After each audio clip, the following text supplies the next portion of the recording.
선악과 자체는 그래서 선악과는 음란과 욕심입니다. 그러니까 이것만 잘 알아도, 이거 성경을 이렇게 나누어서 적군만 잘 알으면 우리가 성경을 많이 이해할 수 있고 승리할 수 있습니다. 적군이 어떠냐? 뱀이 뭐라고 이제 꼬시느냐 하면 선악과를 먹으라 그래요. 이 선악과 자체가 음란이에요. 왜 그러냐면 우상숭배를 탐욕이라고 그랬고, 그리고 음란이라고 그렇게 말한단 말이에요. 그러니까 우상숭배 자체가 구약에서는 다 음란으로 표현하죠. 그죠? 우상숭배를 음란, 그리고 탐욕, 이거를 이제 신약에서는 탐욕을 우상숭배라, 이렇게 골로새서 3장 5절 말씀에 그렇게 나와 있는 얘기죠. 탐욕이라고 하는 게 우상숭배다, 이렇게 나오잖아요. 이 자체가 선악과였다는 거예요. 그러니까 우상숭배는 선악과라는 얘기고, 그게 탐욕이라는 거예요. 탐욕은 먹음직 보암직 탐스럽게 하는 거고요. 육신의 정욕, 안목의 정욕, 이생의 자랑입니다. 그러니까 탐심인 거죠. 그러니까 탐심이 우상숭배, 선악과예요. 이게 딱 맞아 들어가는 얘기란 말이에요. 이 세 가지가 모든 죄의 근원이란 말이죠, 사람들은. 근데 거의 다 여기에 걸려 넘어질 수밖에 없어요. 그래서 우리는 진리이신 예수님을 자꾸 따라가서 요거를 이제 우리가 벗어낼 수 있는 방법은, 우리가 벗어낼 수 있는 방법이 없으니까 이기신 그 선악과를 때문에 죽으시고 이기신 그 주님을 따라감으로써 우리는 이기는 거예요. 우리가 이기는 게 아니고 이기신 주님을 붙드는 거예요. 그러므로 이기는 거지, 교만하면 안 돼요. 우리가 이겼구나 뭐 이런 게 아니라 우리의 믿음이 이긴 거지. 우리의 믿음이, 그 믿음이 이긴 거지 우리가 이겼다는 게 아니란 말이에요. 무슨 말인지 아시겠죠? 자, 그래서 선악과를 우리가 잘 알면 되는데, 그 음란과 욕심을 가지고 있는 것은, 욕심이라고 하는 건 선악과를 먹을 때 막 이렇게 나는 이걸 겸손해야지 그러면서 먹었어요. 하나님 되려고 먹었어요. 하나님 되려고 먹은 거예요. 뭔가 좀 자기를 좀 나타내고 알아줬으면 하는 그런 마음이 있었던 거예요. 자, 그러면 이제 패망을 하게 됩니다. 그러니까 선악과를 먹으면 죽는다, 그 말이 잠언서 16장 18절에는 교만은 패망의 선봉이요 거만한 마음은 넘어짐의 앞잡이니라. 그래서 교만이라고 하는 게 패망의 선봉이에요. 자, 다른 말로 말하면 선악과를 먹은 것은 교만이다, 이 말이죠. 그리고 음란은 교만이라 이런 거예요. 욕심은 교만이라 이런 거죠. 선악과를 먹을 때 다 욕심이었죠. 먹음직 보암직 탐스럽게 하는 거, 육신의 정욕, 안목의 정욕, 이생의 자랑, 이런 거죠. 이게 다 욕심이란 말이에요. 그 욕심으로 먹은 거예요. 근데 그 선악과를 욕심으로 먹으면서 하나님이 되려고 했다는 거죠.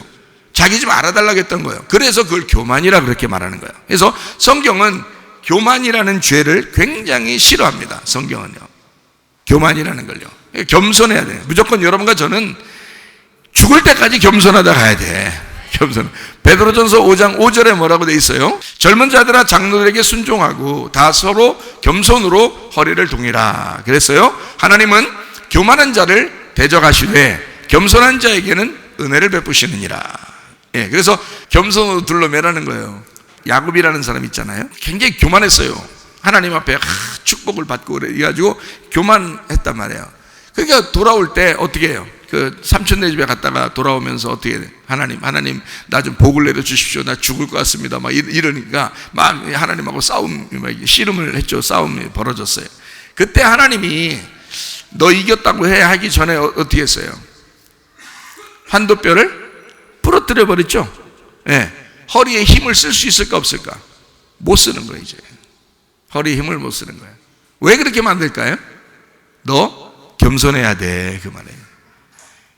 허리 부러뜨리고 나서, 다시 말하면 환도뼈라는 엉치뼈거든요. 허리에 이제 힘을 지탱하는, 그걸 부러뜨리고 나서 그때서야 하나님은 뭐라 그러면 너를 이스라엘이라고 하겠다는 거예요. 허리가 부러진, 다시 말하면 환도뼈가 부러진 엉치뼈를 부러뜨려서 다리를 못 쓰게 만들어 놓고 겸손하게 된 야곱을 이스라엘이라, 네가 하나님의 왕자다 이런 거예요. 네가 하나님을 싸워서 이겼다, 하나님의 왕자다. 그러면서 하나님의 아들로 부르실 때 힘을 빼버리는 거예요. 겸손입니다. 하나님은 겸손한 자에게만 은혜를 베푸시기로 결심하신 분이에요. 성경에. 왜? 어린 양을 따라가는 신부는 어린 양을 따라하신 분은 어린 양이 나를 위해서 죽으시면서 구원했잖아요. 그리고 따라오라는 거잖아요. 그러니까 그 죽음까지 가려면 내가 이 땅에서 아무리 죽을 때까지 아무리 겸손해도 그건 겸손이 아니란 말이에요. 아무리 겸손을 노력해도 겸손이 아니에요. 죽어야 겸손인 거야. 죽어야. 그러니까 죽으심 앞에 계속 따라가는 겸손한 신부들은 죽어야 겸손이니까 그때까지 겸손해야 되니까 겸손은 완성이 된 게 아니란 말이에요. 죽을 때까지 겸손해야 된다. 그러니까 교만이라고 하는 걸 하나님께서 어떻게 대적하신다는 것을 분명하게 우리가 깨달으셔야 된다. 인류의 조상인 하와도 음녀가 됐다. 그의 신랑은 물론 첫 번째 아담이죠. 그의 신랑이 첫 번째 아담이에요. 그러나 그가 뱀의 말을 들었어요. 말을 듣는 자, 말을 하는 자의 말을 듣는 자가 그의 종이고 그의 신부가 되는 거예요. 그렇죠? 그러니까 말하는 자, 그가 신랑이 되는 거예요. 그러니까 하와는 인류의 조상이면서도 옛날 예루살렘이면서 그가 옛날 성전을 따르는 거죠. 옛날 성전을 따르는 거예요. 옛날 성전은 예수님께서 이 땅에 오셔가지고 자기를 성전이라고 그러죠. 그리고 성전은 어떻게 된다 그래요? 죽어야 된다 그래요. 다 무너져야 된다. 돌 하나도 돌 위에 남지 않고 무너져야 된다 이렇게 말을 해요. 마치 뭐로 오셨다는 얘기예요? 성전으로 오셨는데 죽기 위한 짐승으로 오셨다는 거예요. 그런데 그분은 원래 죄가 없으니까 어린 양이라고 하는 거예요. 우리가 짐승이죠. 짐승 같은 우리를 위해서 어린 양이신 그분이 짐승이 돼서 죽는 거잖아요. 그러니까 우리는 신부가 되면서는 어린 양 되신 신랑을 따라가는 거예요. 자, 무슨 말인지 아시겠죠? 음란한 음녀는 짐승을 따르게 돼 있다. 다시 말하면 그 짐승이라고 하는 자가 같이 사는 게 아니라 같이 있는 것 같지만 생명을 뺏는 것이다. 생명을 뺏는, 짐승이 음녀의 생명을 뺏어버린다. 결국 뱀이 와가지고 야, 너 뭐 선악과 먹어봐, 하나님 좀 될 거야, 뭐 눈이 밝아질 거야 어쩌고 해도 결국에는 그 여자를 망하게 만든 거죠. 그죠? 뱀이 와가지고 그거예요. 짐승은 선악의 나무를 먹게 함으로써 하나님과 관계를 끊어버리는 것입니다. 어린 양은 다르죠. 어린 양은 오셔서 자기가 죽으셔요. 자기가 죽으시면서 분리된 생명을 다시 연결시켜 줍니다. 자기의 생명을 내주고 사람들의 생명을 얻게 되는 거예요. 그래서 너희들이 살기 위해서 내가 대신 죽겠다는 거예요. 완전 짐승하고 반대죠. 짐승은 자기가 살기 위해서라면 음녀를 찢어 발겨서라도 죽여버리려고 하는 것이고, 어린 양 되신 신랑은 자기의 생명을 줌으로써, 자기의 생명을 죽임으로써 이 신부의 생명을 살리는 것입니다. 빼앗겼던 생명을 다시 봄이 오게 만들어 놓는 거죠. 그게 어린 양 대신 생명나무이십니다. 이걸요. 그러니까 선악과하고 완전히 반대죠. 그러니까 성경에 있는 창세기를 잘 알면 요한계시록도 잘 이해할 수 있고요. 요한계시록을 잘 이해하면 창세기도 잘 이해할 수가 있다는 거예요. 그러니까 성경의 전체는 어떻게 해요? 처음부터 음녀가 된 우리를 신부를 만들기 위해서, 그러니까 요한계시록 21장 1절 2절에는 새 예루살렘을 만들죠.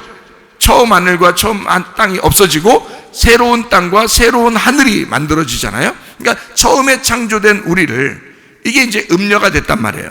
이거를 새로운 신부를 만드는, 이게 이제 성경이란 말이에요. 그래서 마지막에는 어린 양의 혼인잔치를 이루는 얘기하죠. 신부는 어린 양을 따라가는데, 어린 양을 성경 요한계시록 21장에는 뭐라고 되어 있느냐면 어린 양이 그 성전이라고 말합니다.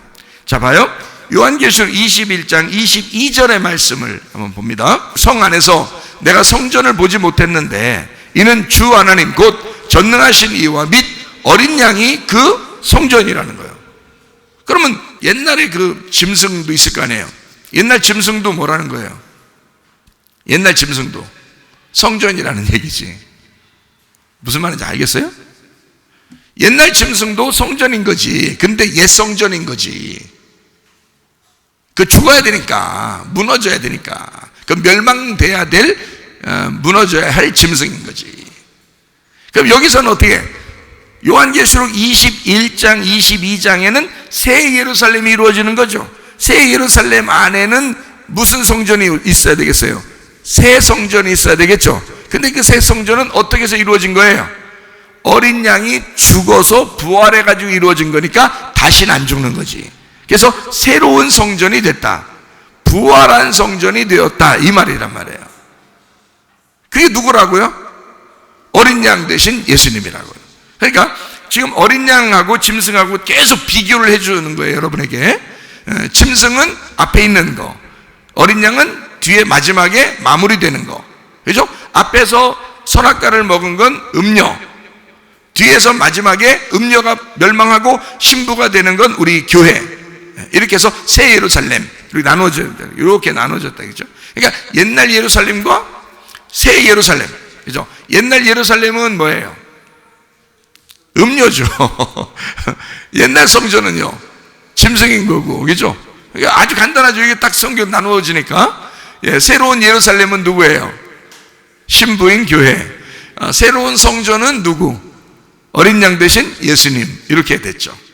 자, 무슨 말인지 알겠죠? 그래서 신부만, 새 예루살렘만 새 성전의 어린 양의 혼인잔치에 들어갈 수가 있다. 이게 요한계시록 21장 22장에 말해주고 있는 내용입니다. 자, 이렇게 여기 나눴어요. 음녀, 짐승, 그리고 신부, 어린 양, 이렇게 나누어서 지금 성경 요한계시록을 보니까 딱 나누어져서 보이는 이런 것이 되겠죠, 그죠? 그러니까 음녀는 뭐 하는 거라고요? 음란한 짓을 하는 거라고요. 그 음란한 짓이 뭐라고요? 선악과 거짓말, 욕심, 교만, 이런 게 이제 음란한 짓이란 말이에요. 그게 음녀라고요.